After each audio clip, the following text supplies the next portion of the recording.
5, 4, 3, 2, 1.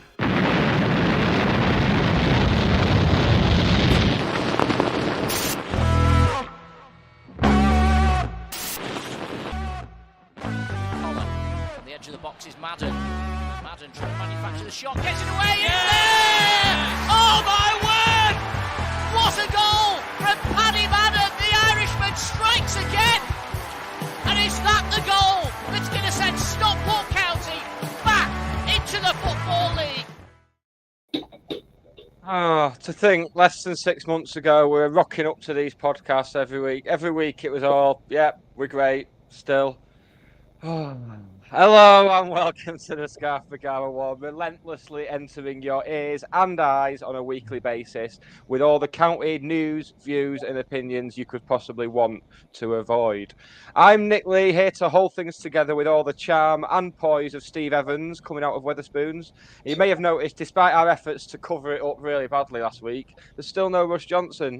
We've sent him off on a social media refresher course, so we look forward to having him back and to the results of that course. But joining me tonight is our very own Geordie Hatter. Jonathan, you all right, mate?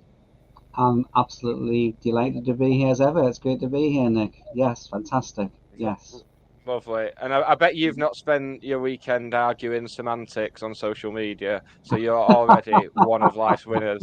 And talking of one of life's winners, of course, stepping in again, we thank him once again. It is, of course, Righty. Righty, you all right, mate? I'm very well, mate. I feel a bit naked today without a bit of fancy dress on, but, you know. You can't have it all, can you? I've done that, mate. I used to have a big box of props, and it just gets when you're, like, drunk and sweating. You kind of get to the stage where you're just like, yeah, this isn't for every week. I kind of committed at one point to doing stuff like that every week, and it's just, I won't be doing that again.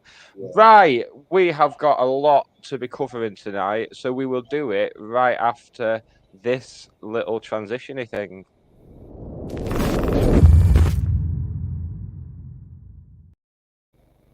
Oh, look at that intro transition-y thing. It's all happening. It's all downhill from here, though, lads, because we have got to, unfortunately, start, as always. Oh, with the Swindon game. At least it's a point, though. Jonathan, how was it for you, mate? Oh, I guess you just said it there, Nick. You know, at least in the end, it's a point. I guess that my reflection coming out of the ground was that you know, like normally when you've come out of a game and you've drawn ones each with a last minute equaliser, you know, I think of Minahan against, I think it was Kidderminster. Somebody might correct me, in the National League North, and you know, you're coming out and you're on a high. The crowd's really on a high. You know, it's like you've rescued a point. You know, I guess that I felt for having equalised in the last minute, I felt kind of a little bit flat coming out. If I'm honest, a little bit flat coming out because it hadn't been a tremendous performance, had it? It hadn't been a tremendous performance, and it felt like we'd gone out of jail a little bit with the equaliser at the end, I suppose. You know, so I guess I felt like that. On the plus side, you know, we've to come back and get that point, we've shown some fight and resilience at least. So that's something which maybe we can build on, I suppose. Yeah. Probably wasn't so dissimilar to how Chesterfield probably felt when they were celebrating the draw, wasn't it? Similar circumstances, wasn't it, really? But it was a bit of a relief, wasn't it, to come out with at least something. They were about the best team I've seen play all season. I must admit, it was good on the ball, weren't they? Yeah, look very. They kind of had that swagger about them. It's weird. I've not seen it since we played Fylde in the National League North, and they won the league. That kind of swagger, even in back in the National League, we never saw anyone like that. But they just looked like they knew what they were doing from minute one. It was it's something we're having to kind of get used to now.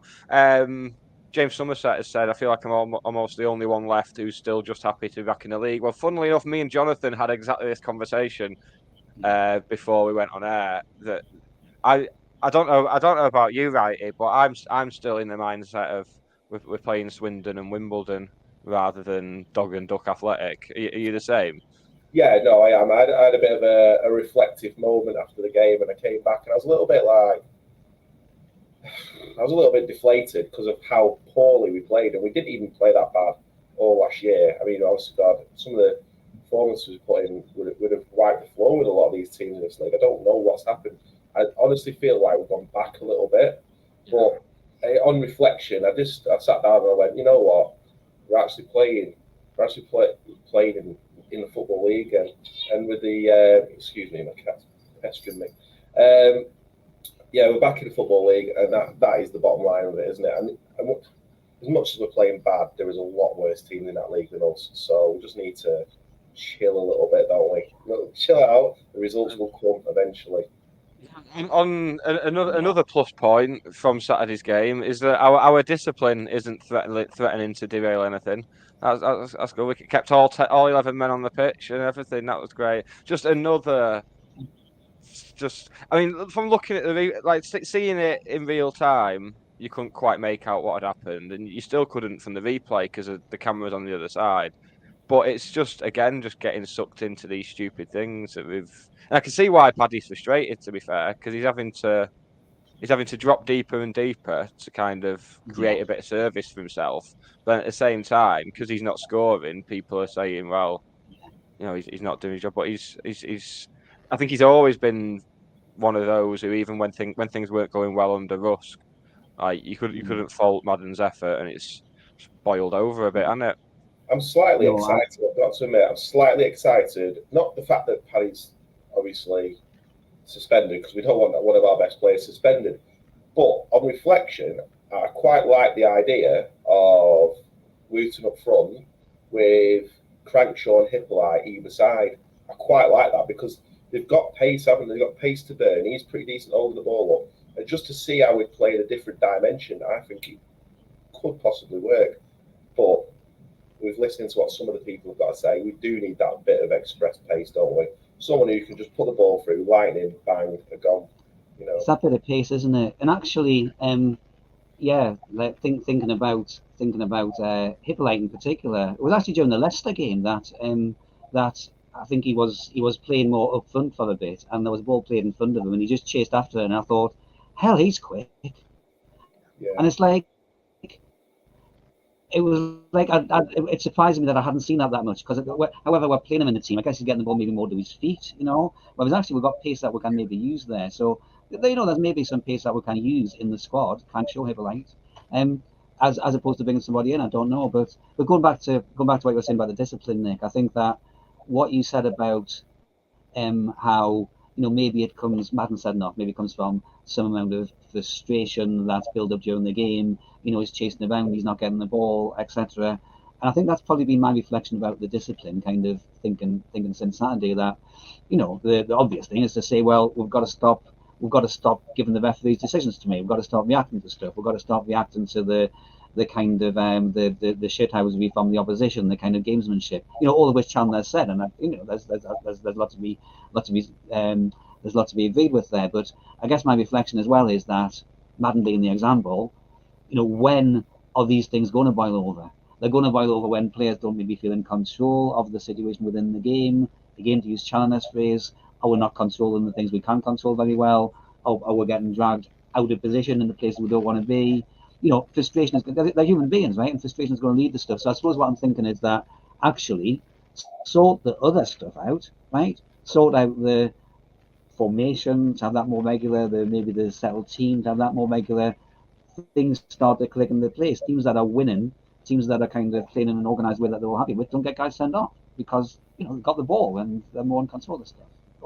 I think we should just bring back public flogging. Yeah. Stop people just whipped to shit in it down Edgeley, down Castle Street. Bring back the stocks. So if they get sent off, we'll just lock them in the stocks. And just I think that'll work. I think it's got some fundamental value to that. I think that could work. Yeah. Ladies and gentlemen, the Conservative candidate for Kirkham. Yeah. Release some rotten fruit or something. We can public shame them.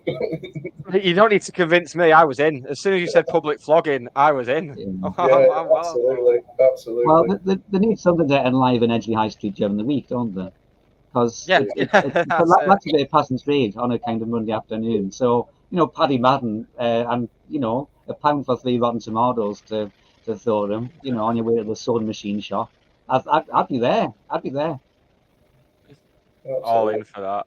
And one of the players who kind of, I think, a bit unfairly has been criticised in the early weeks of the season, but he scored again. Anthony Sarcevic, top scorer this season, isn't he? Mhm. Yeah, good player. I mean, got lots of, obviously, we're living around Foul Coast area. I've got lots of, I say mates, we use the term loosely, who follow Fleetwood, you see. So they raved about him, but obviously he was good for them. And he sometimes has that appearance as he comes across a little bit late, but he's so good. It's because he creates so much time for himself. I think that's why it sometimes comes across like he's being a bit lazy, and he's not. He really isn't. I'd love it if we could release, like, if we're going to just have a camera on him for the whole 90 minutes and just release that footage, and you see just some of the space he manages to find when you wouldn't think there is any. I think, yeah, his struggles have kind of come from everyone else struggling. We don't have a settled 11. Well, we mentioned it last week, particularly in defence. The defence keeps getting changed every week. I don't know. It's just a bit. It's one of those situations now, isn't it, where you just kind of. I think everyone's got their ideas of what they want to change, but it's whether it will be. I think his passing though is quite limited with not having the ball over the top often enough. So I think his passing is quite limited to what he can do. You can see him go. He's like 3 seconds ahead of everyone else almost, and I can't play that ball now. And he has to turn back on himself.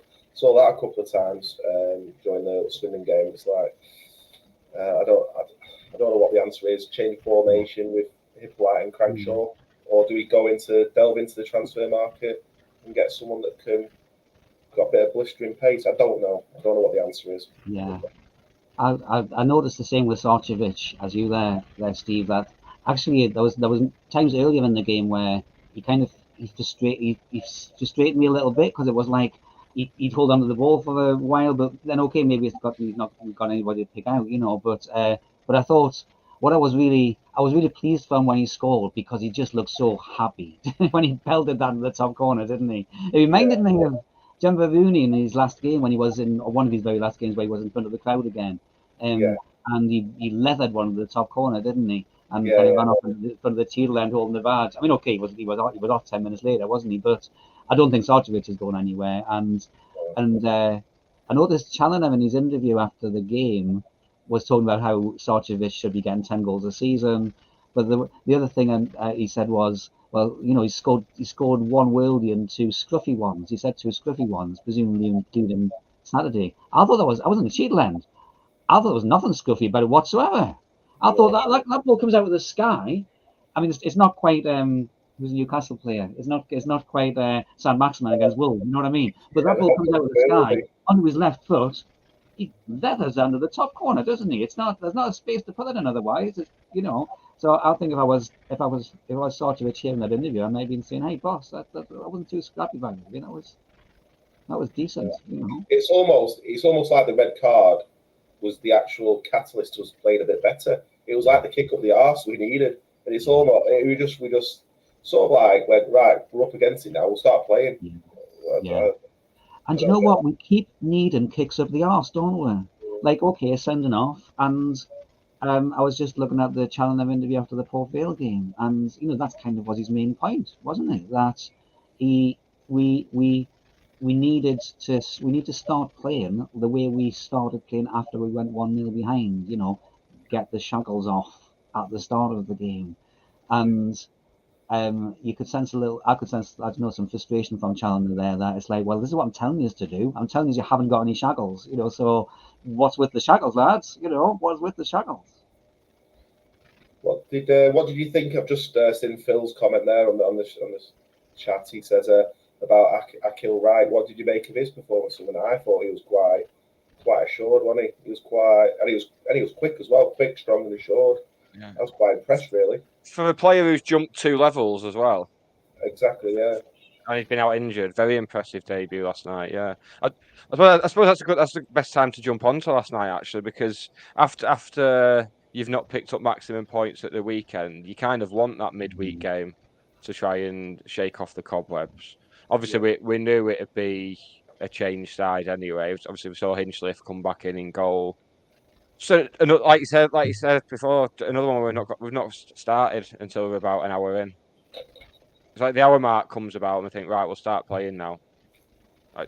And it's been the same on a number of occasions. Like Stevenage away when we went 1-0 up, that was around that point. The Barrow home game, and it just seems like you said, we need that sort of kick up the arse to get us going. Which is we're seeing nothing of what we saw last season, which was relentless pressing, high up the pitch, getting decent crosses with pace, putting like the likes of Southam Hales and Rydell getting in behind on the flank. And we're just seeing none of it. It just look very fragmented. Yeah, that's the word, isn't it? And I suppose that some of this must come from not having a settled team, basically. Because I suppose that you're going out. Let's take the midfield. Crosdale, Collar, Sarcevic. Is it Sarcevic or Sarcevic, by the way? I'm going Sarcevic. Whatever you want. Everyone says something different. Johnson. They were the holy trinity, weren't they? And they had such a level of understanding, and they would just like press teams, and it was almost like by the end of last season, players weren't having to look to find the guy. They knew that MSH was making the run, they knew that Rydell was making the run. Whereas I suppose as when you've got not a settled team, you're just having that split second when you're just having to look to where the guy is. I don't know whether I'm right here, but it seemed to me on dead balls a few times against Swindon, it was like they weren't quite sure who was going to take the free kick. It's like, well, that's a team that's not quite settled yet, right? That's a team that's not quite in its groove. Let's put it that way. Yeah, we're a product of our own downfall, though. With the red cards, you can't put the same team out every week, can you? So, and obviously with crucial positions being red carded, then you're having to change formation and things. So it's very higgledy-piggledy at the moment, isn't it? It's no wonder there's no continuity with the team. It's just Added to that, there seems to be a lot more chopping and changing formation-wise during the games now as well. Not just from one game to another, but was it about midway through the first half last night we changed from a 4 to a 5. That's how it looked anyway. I mean, if that wasn't the case and that's still how it looked, then that's even more of a worry, I think. Really, I mean, let's be honest. The pizza tray trophy isn't. It's something we're not going to be bothered about until we're a few rounds in. If we get to knockout rounds, people will start having a bit more interest. But I suppose you kind of want to see us getting closer to what we were last season, and that's my main worry, that we're not seeing that. We seem to be getting further away week by week at the moment, further away from knowing the best 11 and further away from being the team we know we can be. The pizza tray, no Carabao though, is it? What is, mate? What is?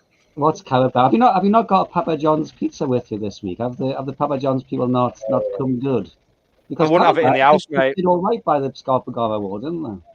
Yeah, nice pair of 3 pairs of tickets. Like, good on them, fair play. But no, the Papa John's lads have had nothing. I don't think they're likely to send me anything now either. I don't think they are. No, free bread. Yeah,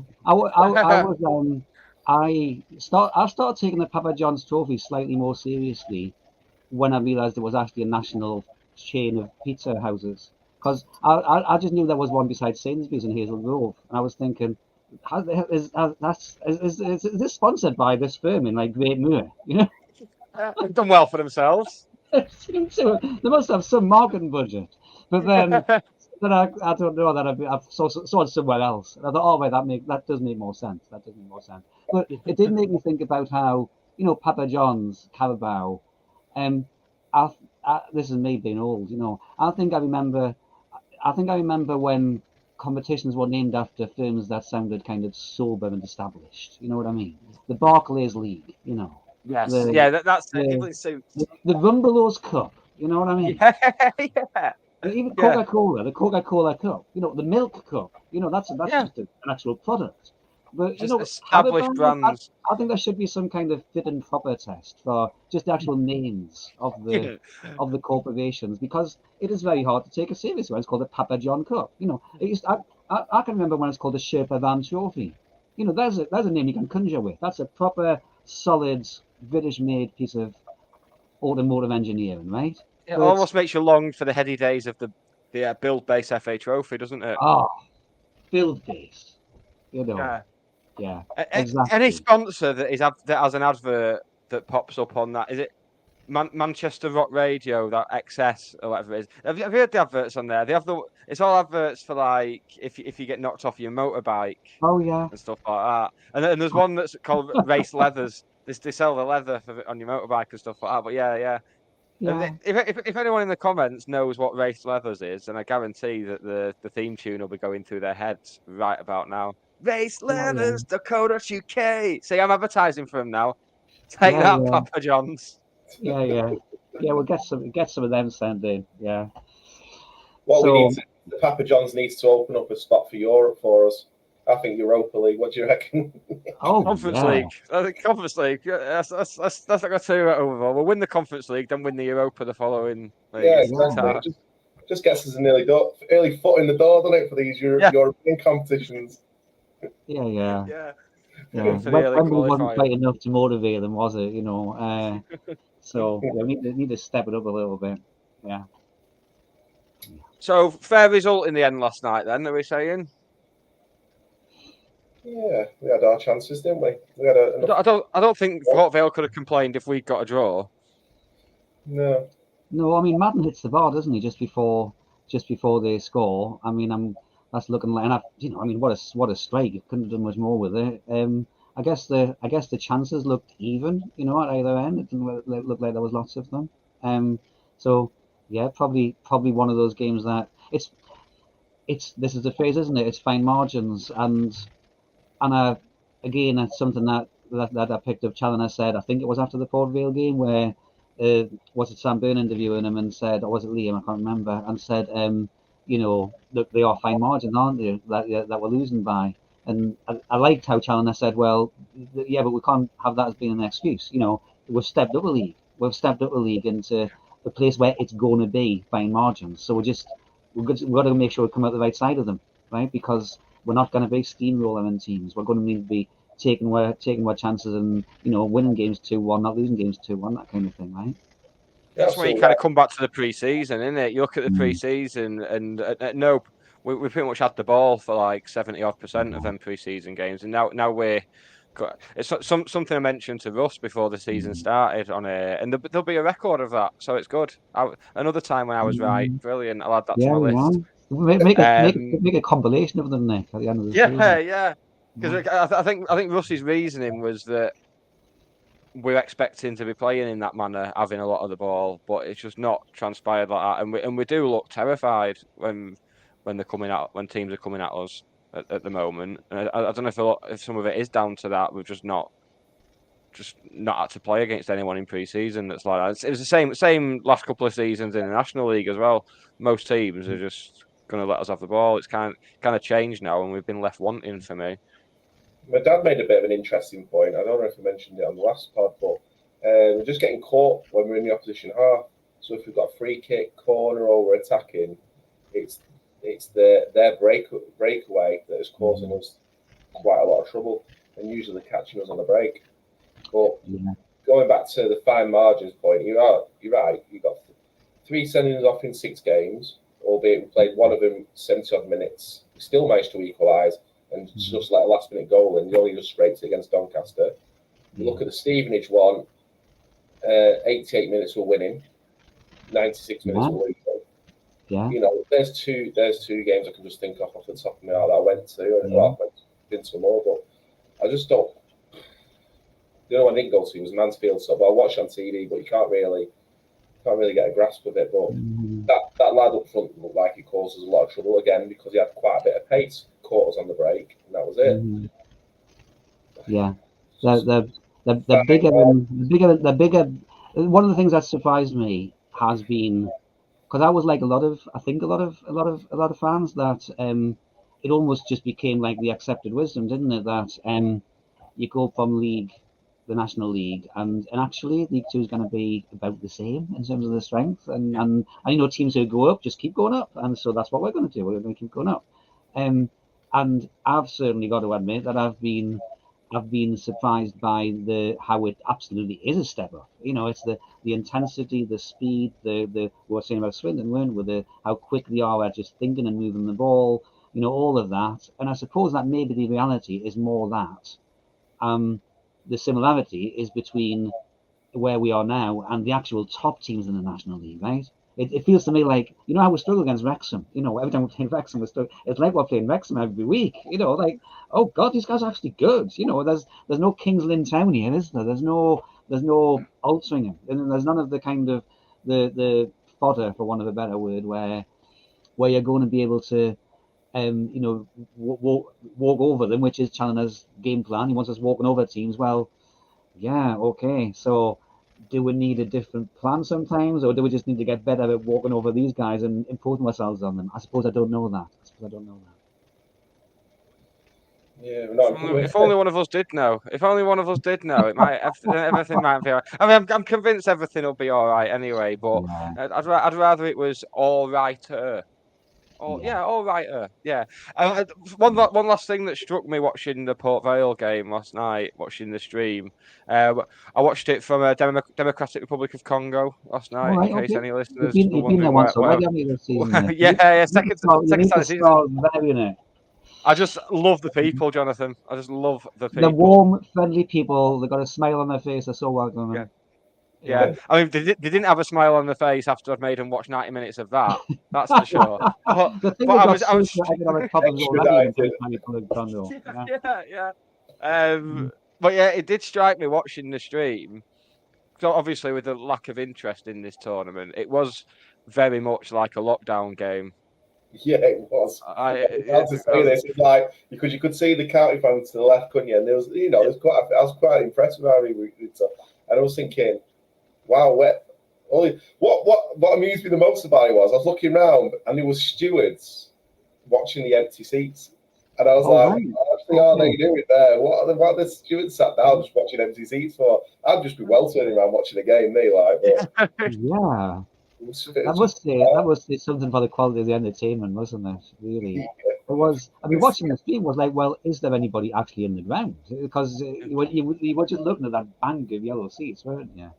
But fair play to the county fans for travelling, because you could certainly hear us singing over their masked halls, couldn't you? If anyone in the chat knows like the attendance from last night or the amount of county fans, just stick it into the chat so we know. Must have been at least half. Must be interesting to know. Yeah. Well, I've just sat there watching it. I just felt myself wanting to like go and watch Tiger King and make some banana bread. Yeah. Just full lockdown mode again. Go out from a little state mandated walk around the block. Everything, yeah, it would have been great. Can't have 464 according to Craig Rogerson. Very precise. Very precise. Is that the away attendance or is that in total? I would imagine that'd be totally no. I don't imagine even the mighty county took 464 down to Port Vale last night. I'd imagine that might be the actual attendance in the ground. There we go. 1,800 total, 464 county fans. Fair enough. I was doing them a disservice. I'm surprised at that. It did not seem 1,800 kicking around in a 16,000 seater stadium. Just get lost. Yeah. Oh God. Well, we won't have to go there again, will we? No, it's not two-legged. Just the one. I'm a bit disappointed we didn't get to see the very strange penalty format last night, where if it's a draw after 90 minutes, both teams get a point. And if you lose the pens, you still get points. It's like it's like fun day at school, isn't it? School fun day. So you get a point. Everyone gets a point. Absolutely mental. So our next game in that tournament, have we got Shrewsbury next, or is it Wolves up next? Either way, we're at home for our final two games in that tournament. Yeah. And I'm assuming it's the top two that go through. What one would assume, wouldn't they? Yeah, would imagine so. Yeah. So the Wembley dream, the Wembley Papa John's dream could still be within our grasp. It's still on. It is still on. Wolves under 21s. Yeah. I don't look forward to that, playing the under 21s of a Premiership team. I don't know. It's kind of like when you play a bunch of like kids from a younger year at school in the playground, but they're like really good, and it's embarrassing because they're beating. Just keep kicking. I think I'd rather play the first team and get me like 6-0. That would feel, my pride would be intact. But I don't want the kids to run circles around. I really don't. The weird thing is with the whole under 21 thing, it was originally under 23s. Oh, Originally. okay. Then I think this season it's been changed to under-21s. But all the good under-23 or under-21 players will be training with the first team. So the teams that these Premier League reserve sides are putting out, I mean, Aston Villa lost to Wimbledon last night. Okay. Leicester lost to 10-man Burton. Uh-huh. Newcastle under-21s, they lost on penalties to Doncaster. Forest Green beat Southampton. Mansfield beat Man City. Morecambe beat Everton. Yeah. There's not that many that actually won. So Liverpool under-21s lost to Salford away. So it's just Bloody they're hell. basically You know, putting out teams I of didn't know 16, that. That's 17 year amazing. olds. Nick, It's a Yeah, weird they one. must. you can have like 3 overage though, can't you? Is there a ruling where you can have like, is it 2 or 3 over the age of? You 21? can, yeah. It's either 2 or 3. Yeah, you've got like the football league clubs in it have to have a certain number of players that played in the last game. I think it's like 40% of your team has to have over a certain number of appearances. But yeah, they can put, I think it's either 2 or 3 overage players out. So it'll get to the point with the poor sods who are having to play Liverpool. They're going to have Thiago out playing there at some point to get his fitness back, which I'm sure will be very exciting for him. Yeah. But we've just got whoever It'll be like Wolves have to bring. Yeah, like Sally, Firmino, I don't know, Henderson, and like a bunch of 12-year-olds. It's gonna be that's basically the mixture we're gonna be. Well, I've Yeah. done good now. Yeah. Bring back Andy Much. But I think you did. They asked me about that before the Leicester game. Actually, I went on Talksport the day of the game, and they were asking about the history with Jamie Vardy, and obviously we came close to signing him a couple of times. And they said, "Oh, if he plays for Leicester against you in the cup, do you reckon you'll boo?" I was like, "Well, yeah, but not because of the history or anything like that. Just because that's what you do, don't you?" When you're a football league team, you have like a big name player come. I remember Letizia in 96, 97 and stuff like that. That's the stuff that sticks in your head. Yeah, they've got to get a bit of a booing, haven't they? I would have thought if you're Letizia or if you're Vardy or if you're Dalglish or if you're whoever the big name player and you come to the lower league club, it's when they stop booing you that you got to worry, right? Yeah, Because sure, then that's yeah. not like you're not the star pantomime kind of attraction stroke villain anymore. Yeah. I think Leicester were quietly surprised, weren't they, about the noise, the level of noise that we were making and stuff like that. And even Brendan Rodgers made some comments towards it. He said that, like, what an amazing. I mean, they were definitely silent. I have got a theory behind it because obviously they've got a big fan base and they only had 1,100, so a lot of like the executive people would get those seats. So I reckon there's not many of the hardcore fans that were there really, and none of them looked particularly arse when they won. No. The only ones that looked bothered were the ones who were shaking the net behind the goal when we're taking the penalties. Like, is that not against some kind of bylaw of the game? You'd think so, but we'd be doing the same thing if the penalties were at our end. We would. This is something I said to somebody since then. Why do we have to have the penalties all at the same end? Could we not take ours at the Cheadle end, and then we wouldn't have these interfering little East Midlanders shaking the net about? After the first 5, they should pick a fan to take the 6th one as well, I think. Oh, now we're getting somewhere.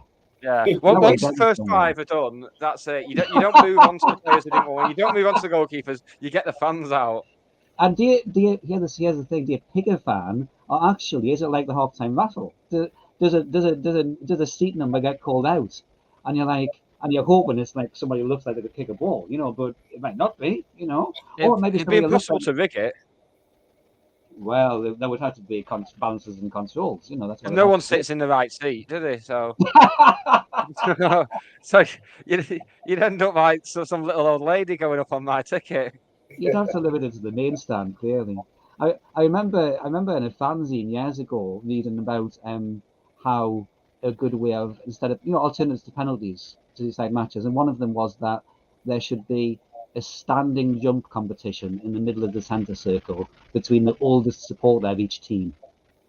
And I remember that verbatim because I remember reading that and thinking, well, that's just fantastic, And I think every time penalties come up, I think, well, this is okay, but how about the standing jump? Just let's give it a go. Yeah.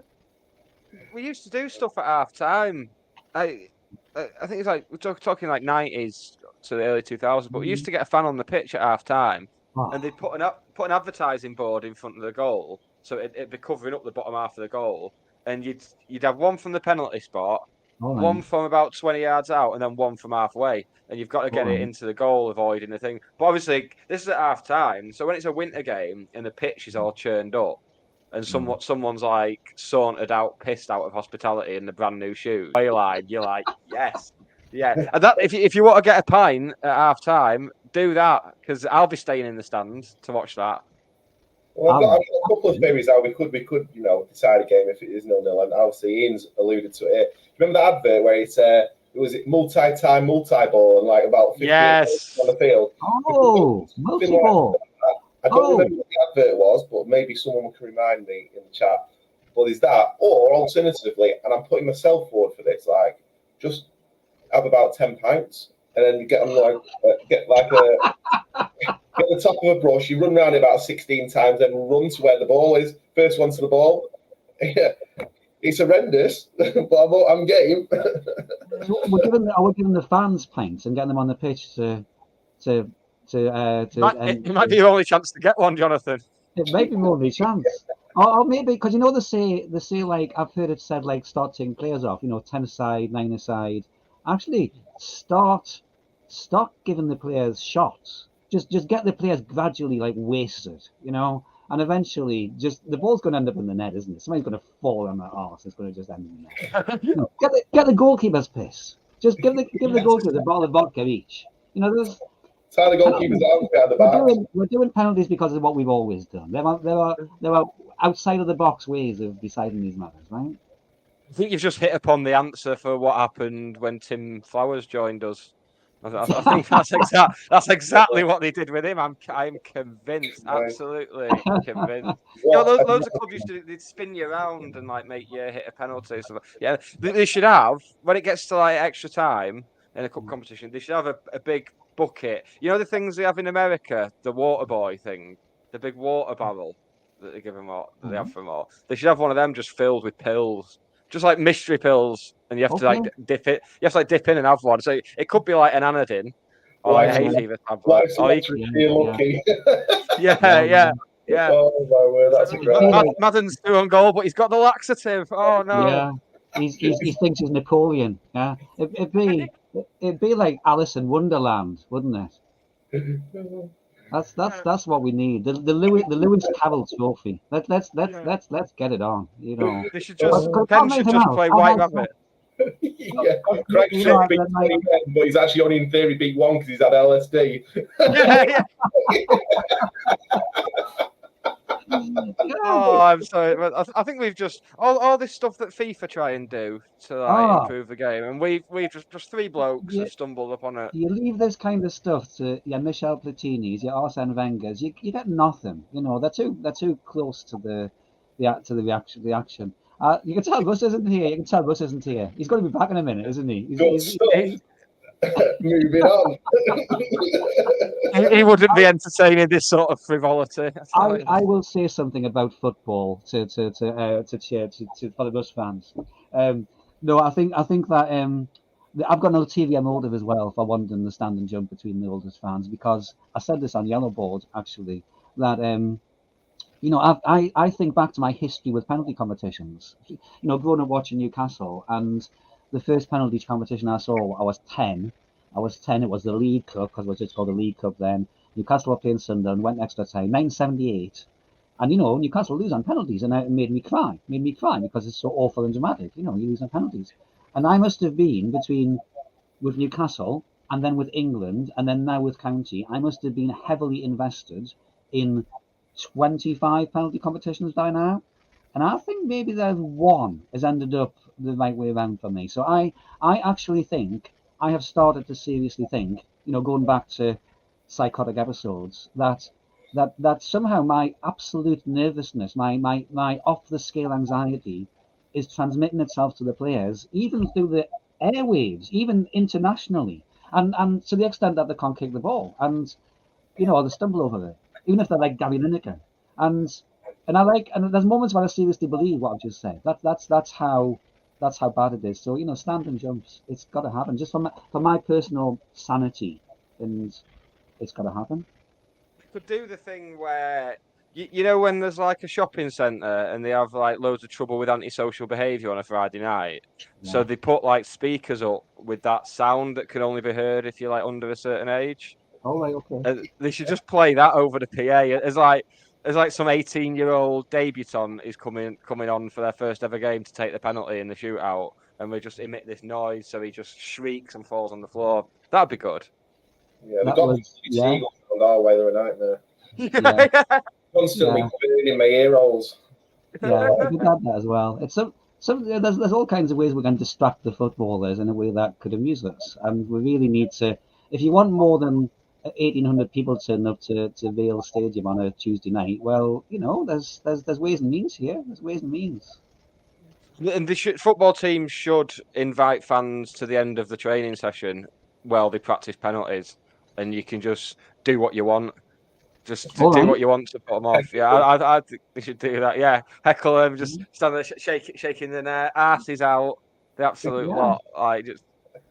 I've been watching that Arsenal documentary on Prime. Mhm. I noticed when they went to play Liverpool away, Arteta had them training with "You'll Never Walk Alone" playing over the speed. I didn't work. They got gubbed like 5-0, I think. It didn't work. But I was like, yeah, that's interesting. That they'll try like any little advantage. Yeah, it's good. That Yeah. I like all that. In a game of fine margins, that's the. I mean, Liverpool also have a set piece coach, which maybe we could borrow Is off it? them. Have they really? I didn't know that. Okay. Well, maybe we have, because haven't we got like 45 backroom staff? So If we have, he needs sacking. I'll tell you. I can't remember the last time we put a decent set piece in. do you know?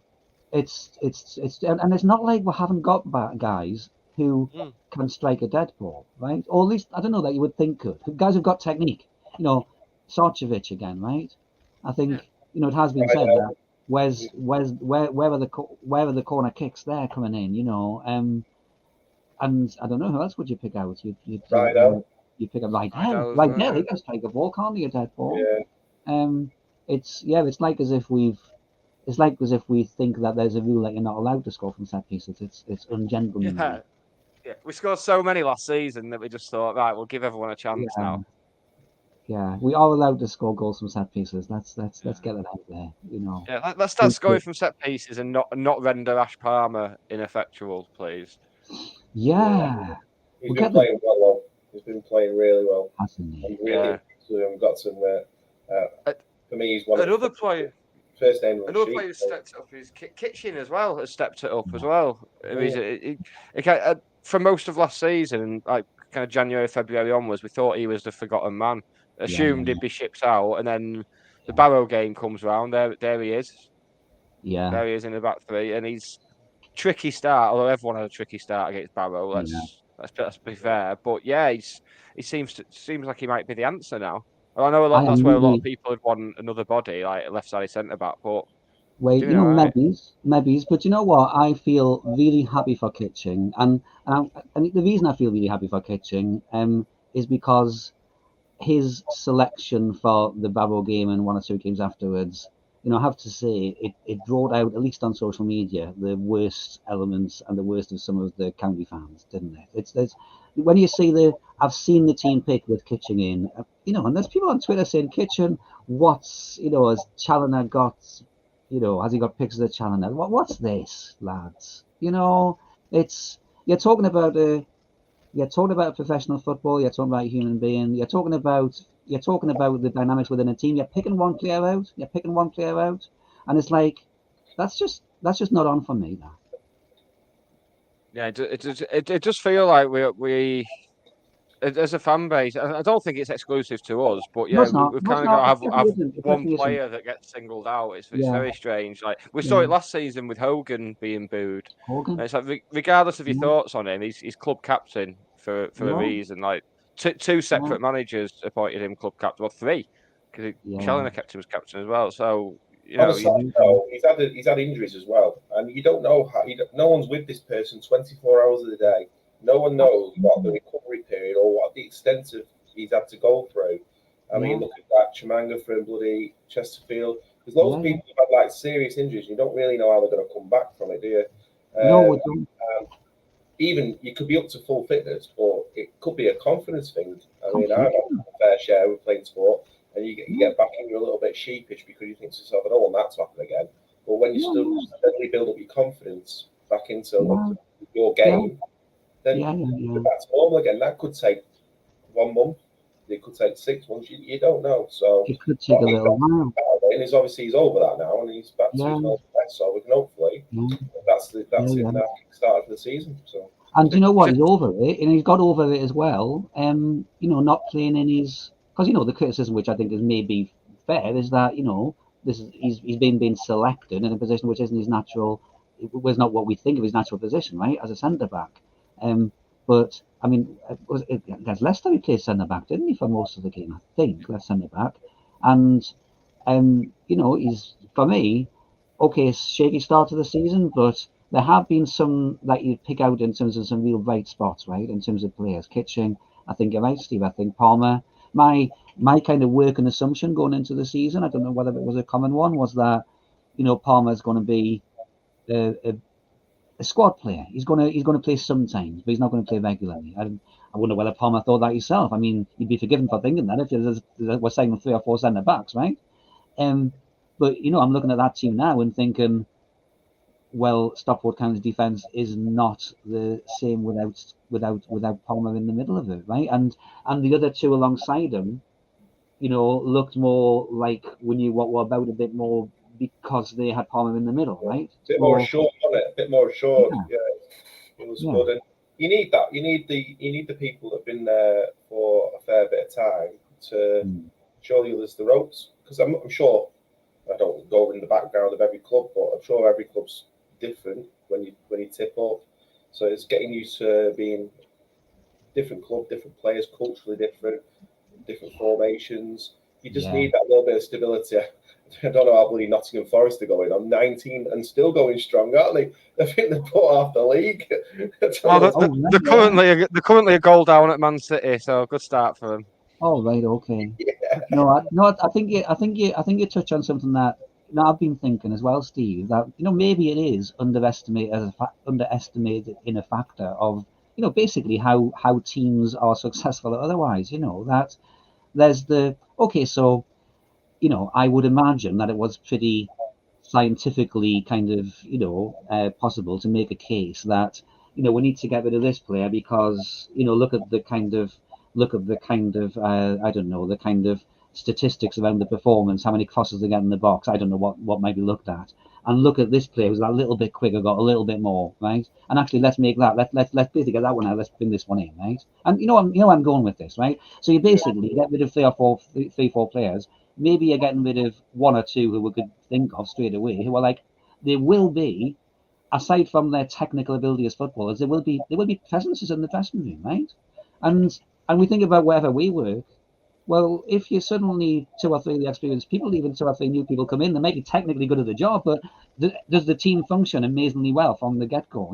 So I think I don't want to necessarily start saying we shouldn't have got rid of this player, or we shouldn't have signed this player, because again, I don't want to be picking out individuals, but I think there's something around culture.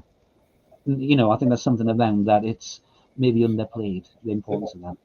I mean, going outside of Stockport County and that, when I was watching England in the recent tournaments and stuff, they used to rave about Connor Cody. He said Connor Cody was an absolute. He was brilliant to have round the change room. He was brilliant to have before and after games, or even if he's just dicking about and stuff like that. He said he was fantastic. He was a proper squad player, level-headed, and he said he was just all about the team.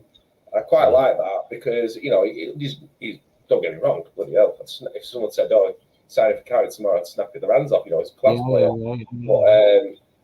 But regarding that, there's a lot of characters in these bigger teams, England and that, and Connor Cody managed to keep a lid on him and keep them all together and stuff like that. And that's one of the reasons he was in there. Didn't play many minutes, or if at all, but it was nice for him to have in the team. And I think that's what we need to keep a little bit of our DNA. I think it's a word, isn't it? Keep a little bit of our DNA in there, and build squad around it. But I think Palmer absolutely deserves his spot nailed on for Wimbledon. For sure, I definitely think he does, and for the footballing reason, and for what you would just imagine, and I think what we can see about his kind of presence among the group and all of that kind of stuff. He's just a central defender, isn't he? You're just like he's a rock. And he can play. It's not that he can't play. I think we can sometimes run away with this idea that the only thing he can do is head the ball. He's got enough on the ground. I remember Speaking of heading the ball, interrupting you there. Did anyone see the Wrexham tweet? They've got the same song for Palmer for one of their centre backs like that. I think Russ retweeted it. I think I saw that. Yeah, it's not like Russ to get wound up about nonsense. Honestly, I was scrolling through and I was just having a whale of a time, just reading all that comments.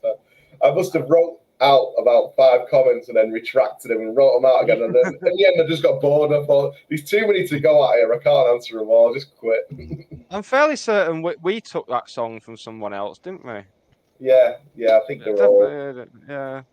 I think unless it's an actual team anthem or I don't know. I think they're all pretty much like nicked, aren't they? Or certain adaptations to certain songs. Yeah.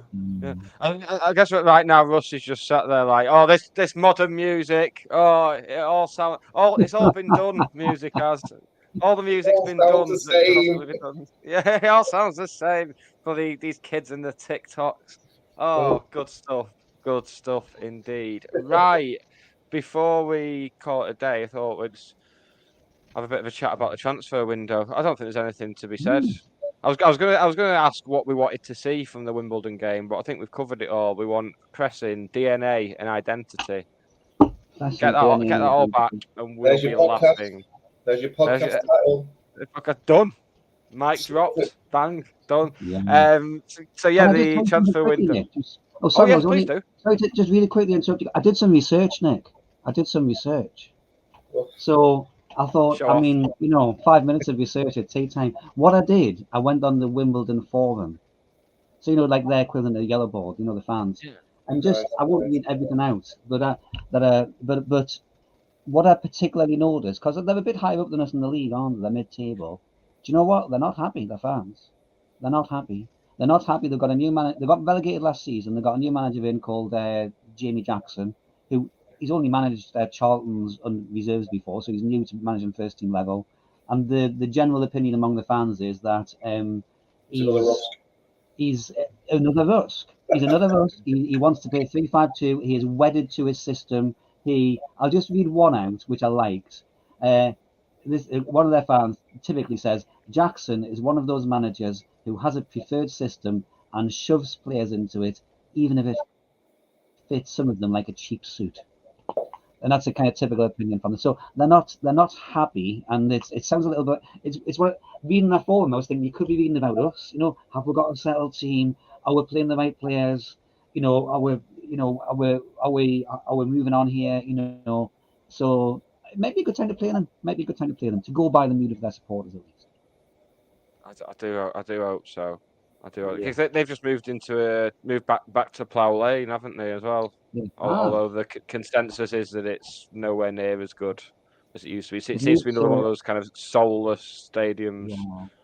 They're building a new ground on the site of the Greyhound Stadium. Yeah. Is it a new stadium that they built there? Yeah. Yeah, and that's the other bit of my research. I went on Wikipedia so it's Plough Lane, but. So the address of the ground is Plough Lane, but what they've done is they've built a new ground on the site of the old Greyhound Stadium. So there must have been the Greyhound Stadium must have been by the football ground, right? So yeah. But so they're back to their roots. I'll save that stuff for the radio show when we're playing away though. I'm using it up here, so I'll stop. This is the home game. So I got in tribute to us playing a London team. Gone for London Calling as the album of the week, but if anything, London's calling and saying like, "What time do you want us there on Saturday? Because we're not going there." But you can't have it all, can you? Can't have it all. They've reversed the charges. Yeah. Yeah, yeah. That's some top research. That I think Russ should do that sort of thing. Really, when he comes back, I'll put that in a note to him. I think. In fact, I'll tweet it to him because he doesn't get annoyed at being tweeted stuff. He likes Oh, that. He likes yeah, that. he's definitely at his nicest on Twitter. Right, Yeah. so ahead of the Wimbledon game, we have 24 hours of the window left. Our man with a dildo in his ear at Carrington isn't currently available, so that's where Russ is gone. He's outside Carrington having various sex toys shoved into his orifices, eyes and ears mostly. But yeah, the talk is that Quigley is off to Rochdale apparently, which would make sense because he's nowhere near the squad last night. Obviously, Mhm. not fancied, but I think it Guaranteed he'll score needs. against us. All Mhm. guarantees, yeah. We've got Yeah. him and Whitfield who are going to be doing absolute bits Mhm. against us, like Mhm. guaranteed. Righty, what do you want to see, if anything? I'd like to see just one addition really, and just want a pacey forward to either play alongside Paddy or in and around Paddy, or somebody an outlet ball, because I think we're a bit too one-dimensional. If I'm to be honest with you, if we don't play through them or don't get out to Cragshaw, Hipple out of the wings with a bit of pace, they were a little bit too one-dimensional. So I think we need someone with a little bit of explosive pace, a Vardy, a Luke Beckett, someone that that got a bit of balance straight in there, and put the fear of God into him, because if anything, it'll take the back four back a few yards Yeah. and bring everyone else into play as well, closer to the goal. So I could start banding names around. There's been half a dozen mentioned on here that are quite like, Chimanga's one of them. Stockton. I'll be glad when Shimanga signs for Birmingham, so we can finally stop this. Because I as much as I mentioned it last week with Ben as well. As much as we'd love us to sign him, I can't see it out. But then it's another striker for us not to create anything for, isn't it? So I'd like him to get that like from Mansfield up front, who I think he's on loan from Forest, didn't he? Forest, yeah. He was decent. Yeah, decent. Certainly up top is where I think we'd welcome. Look, I mean, even last season, if you look back to when our window closed in March last season, we brought Duffus in to kind of reinforce the attack and we everything. did, didn't we? Yeah. But now we're looking at pretty much a full season, well, half a season until we can. We've not got that luxury of having a window to fall back on like mid-season now. So it's got to be right. I agree. I agree with you there, Steve. I do. I think I'm not one of these who's saying let's sign 4 or 5 players. I think maybe we've got an embarrassment of riches in some parts of the team. We've got like 17 midfielders. So I think that the thing that we're crying out for is what you said. It's because and I think that it is about it's that pacing behind, so that the opposition doesn't find us so sometimes easy to play against. I think I heard somebody through the week say, when's the last time we had like a 1-on-1 against the goalkeeper? Because we've got the ball over the top and we've got a fast guy running away from the defence. So if that player's out there, and in this age of like 5 substitutions a game, when you can make those changes and give the opposition something to think about. Yeah. So if Quigley needs to move on for his good and because he's clearly not favoured, then that's the obvious place to get a different type of footballer in, right? Yeah. See, Russ will love this bit. Russ will love this bit. Actual like tactics and transfer stuff. It's a shame it's come like nearly an hour in, isn't it? But and then once we sign someone, and then we can start going on to squad numbers. Hello, Nick. Yeah. I think, that's the part. I need to look at what numbers we've got available actually, so I can. It was good to see number 4 on the pitch again last night after having Wright out for so long. It's good to have a number 4 in central midfield where they belong. I noticed that. I thought that, and I thought that's good. That's what you want. Yeah. I think it's 17s and 23s. Yeah.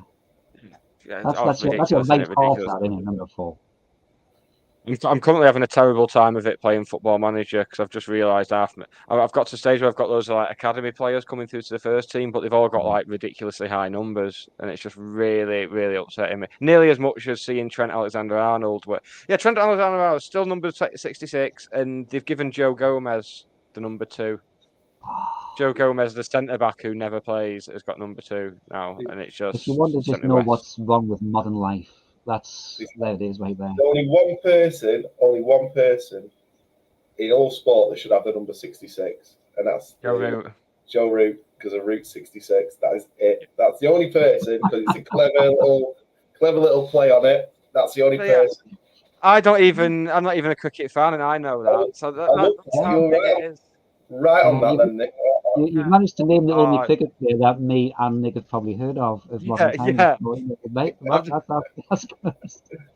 I'm just imagining us, me and Jonathan, on the final round of Pointless, and it comes up with cricket. It's like, well, I've got Joe Root. What I can tell you the entire team from 1981 if you want. You know, but was David Gower retired? I've got no idea. Sorry. Yeah, it's He's living life. Oh God, I'm going right out my comfort zone on here, talking cricket today. Yeah, the other week we need to stop us immediately. Yeah. Comfort. Oh, I'll be making my own hummus after this. It's gonna go mental. So we got to basket weaving in a minute. Yeah. I watched back the episode from the other week where I was drinking the Carabao.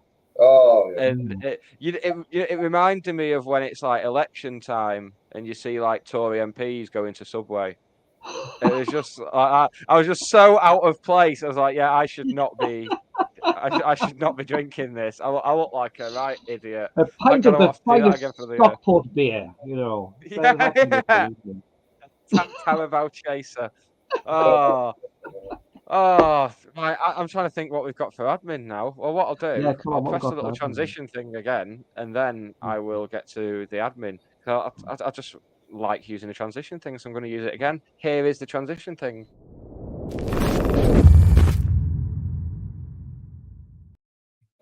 Didn't use enough of them last week. I'm sure everyone will agree that the show was very short on them transition things last week. Right, admin.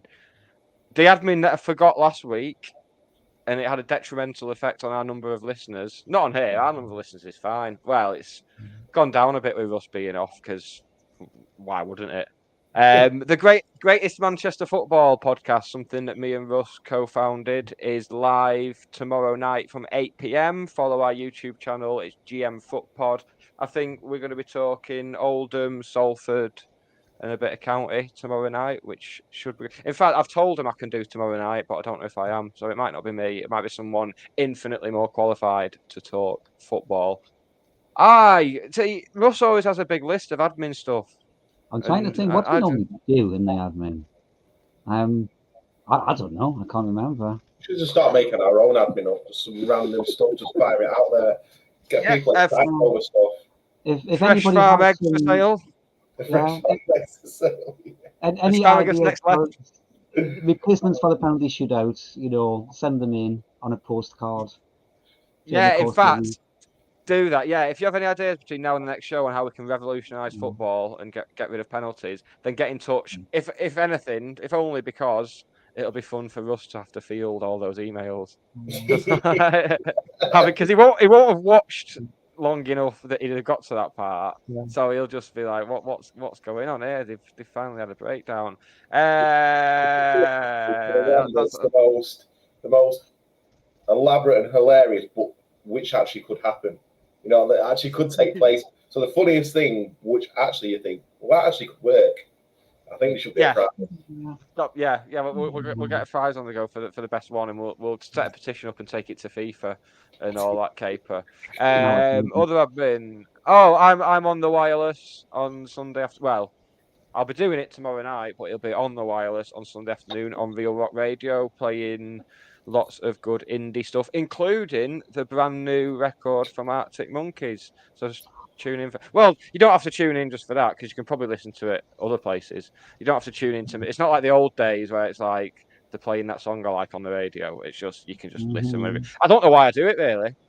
don't know why I do it really. I think I just did it to wind Russ up the wrong way because he was doing the show, and I thought, well, that's it. I'm having a show as well, and then he left, and it's just like, who's the winner here? If you like a couple of hours of indie pop before your Sunday dinner, it's well worth tuning in. I'd say. So. As a resident indie pop connoisseur, Jonathan knows his stuff. Exactly. Well, I'll listen because I steal the songs for my show. So there you go. Yeah. Well, yeah, that's the only reason I listen to your show, to steal songs from my show. So it's all working just fine. It's great. So yeah, we will be back next Wednesday. Russ will be back. I will be back unless something hideous befalls one of us between now and then. Russ is off to a gig tonight. Oh. Do we know which gig? Good for him. He's gone to see Conor Oberst, aka Bright Eyes, and I got very excited because I thought Bright Eyes had been cancelled for being a sexual rascal, but it turned out it was someone else I was thinking of. So I was going to have a real go at Russ for like, how can you support such a despicable human? But he does support a despicable human. Here I am every week. Brilliant. Right. That is about all we have got time for. I'm going to go and make my tea. Righty, thank you as ever for joining us. Thank you for being yourself this week. I liked you as Russ, but I like you more as yourself. Thanks, mate. I'm gonna make a concerted effort to bring some laughs with some fancy dress. But I thought I'll just come as myself this week. And you are you, and if you weren't you, you wouldn't be you, and that wouldn't be any good for people who like you. No. I'm glad you cleared that up for me. I won't be all for the next 20 minutes. It's just a good job I wasn't vague about it, wasn't it? That was good. No, I appreciate it. For having me on. Cheers. Jonathan, thank you so much as ever. It's always a pleasure. The away day show, I believe, is back a week on Saturday. Would I be correct in thinking that? I should know the fixtures. When's the next Saturday away game? Somebody got to tell us. I am assuming. You know what? I've got a feeling that we're playing Tranmere Rovers next away game on the Friday night. We are indeed. Yeah. Therefore, unfortunately, I won't be able to have a show. I won't be having it on the Saturday morning anyway. And I'm gonna. It's possible I'll get one on in advance of the Tranmere game somehow, but it won't be the Saturday.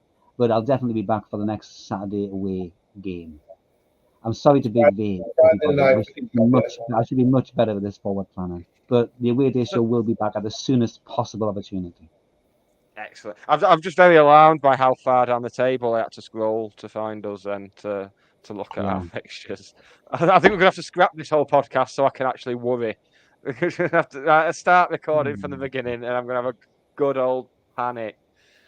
Right, if you have inexplicably enjoyed this, then feel free to like and subscribe and do all that stuff. Follow us on your podcast player of choice. Don't forget to review us on your podcast player, and if you drop the name of an obscure county player in that review, we will wing a prize to you. Although it won't be a shirt because they just get lost at sea. We've got some poor sod who won a shirt last season, and we've still not got him a shirt because it's in the ocean somewhere. It's just I don't know why I do this. Some Nigerian pirates are wearing all our t-shirts.